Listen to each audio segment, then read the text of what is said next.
can you see a scenario where they decide that they want to continue to try to be relevant, make the playoffs, and they trade one of the younger pieces here?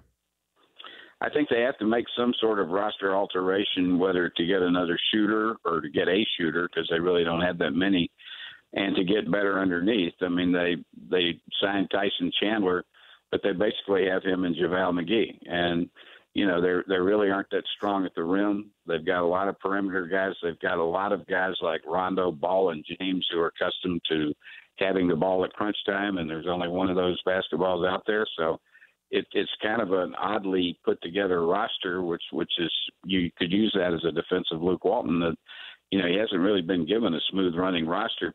The other thing is, when you look at the West, I think everybody underestimated how good the West is, even though we all knew it was good. But Denver looks like an outstanding team. Utah's better, San Antonio's better, New Orleans is there, along with the usual suspects, Oklahoma City, Golden State, and Houston. So all these predictions that the Lakers are going to have home court in the first round might be a little out of whack.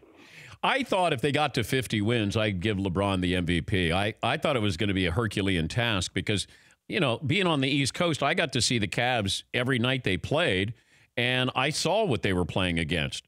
And you could go through the motions and get to, 55 wins. You can't go through the motions in the West there. It's rare when you have an off night, when you're going to face some of these teams, and everybody wants a piece of the Lakers. They're going to want a piece of LeBron here. And I wonder about Magic Johnson's role in all of this, Mark.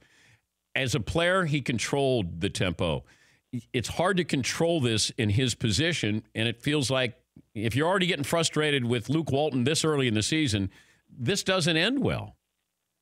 Yeah, Magic's a very demanding boss. You saw that in his brief coaching career. I mean, he had a very high standard for himself, and he expects everybody else that he employs to have that standard, which is good to a point.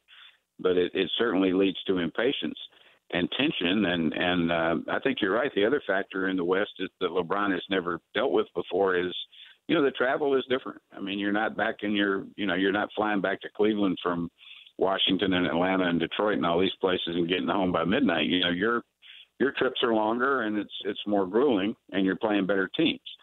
So, yes, I think a lot of us and a lot of other people probably had the bar a little bit too high for this team. But again, in Miami and Cleveland, at some point LeBron got the thing straightened out and they started winning. So I think we at least need to give them, 10, 15 more games before we see how good they are.